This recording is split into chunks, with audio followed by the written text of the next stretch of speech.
White cop lies about black woman in court, then her Navy SEAL rank shuts it all down. The courtroom air crackled with tension, thick enough to choke on. Maya Jackson, a black woman with a spine of steel, stood accused of something she didn't do, and everyone knew it. She wasn't just any defendant, she was a decorated Navy SEAL, a fact the prosecution hoped the jury would never grasp. Today, in this small-town courthouse, her life hung on the words of a white cop, Officer Daniel Holt, whose lies had painted her as a reckless criminal. It started 6 months ago on a quiet Georgia road. Maya, on leave from her base, was driving home from visiting her aging mother.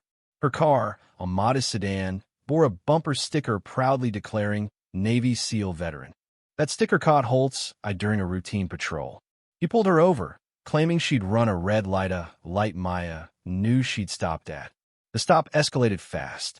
Holt's questions dripped with condescension, his tone implying she didn't belong behind the wheel of anything but trouble. When Maya calmly asserted her rights, citing her military training in de-escalation, Holt snapped. He cuffed her, claiming she'd resisted arrest, and charged her with assaulting an officer. The truth? She'd barely raised her voice. In court, Holt's story grew wilder. He painted Maya as a violent agitator, a danger to society, who'd lunged at him unprovoked. The jury, mostly white and local, hung on his every word. Maya's public defender, a young lawyer named Sarah Chun, fought hard but lacked the resources to counter Holt's polished lies.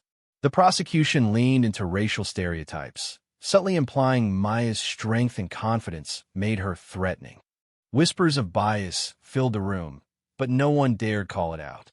Maya sat ramrod straight, her Navy SEAL uniform pressed to perfection. She'd earned that uniform through blood, sweat, and missions most couldn't imagine. Each medal pinned to her chest told a story of sacrifice missions in hostile territories, lives saved, odds defied. Yet here, in her own country, she was reduced to a caricature. Her jaw clenched as Holt spun his tale, but her eyes burned with a fire that said she wouldn't break. The turning point came on day 3. Sarah, digging through public records, uncovered a pattern. Holt had a history of targeting black drivers, with complaints buried by his department. She also found Maya's service record, buried in a file the prosecution forgot to disclose. Sarah requested a recess, and the judge, a stern woman named Judge Harper, granted it reluctantly. Behind closed doors, Sarah presented the evidence. Maya wasn't just a veteran, she was a lieutenant commander, one of the first black women to achieve that rank in the SEALs. Her record was spotless, her commendations endless. When court resumed, Sarah called Maya to the stand. The room fell silent as Maya recounted her service-leading covert operations, training recruits, saving her squad under fire. Her voice was steady, each word a quiet rebuke to Holt's lies.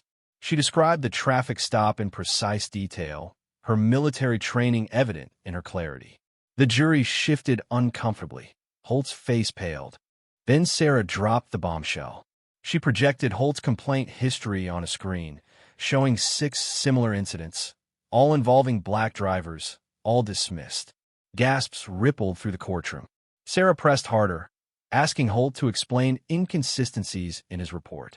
He stammered, his story unraveling. Judge Harper's eyes narrowed. She smelled the truth. Maya's testimony wasn't just a defense, it was a reckoning. She spoke of the racism she'd faced in her career, from skeptical instructors to dismissive commanders, and how she'd overcome it with discipline and grit. "I fought for this country," she said, her voice rising. "I won't let a lie steal my honor." The jury leaned forward, some wiping tears. Holt sank.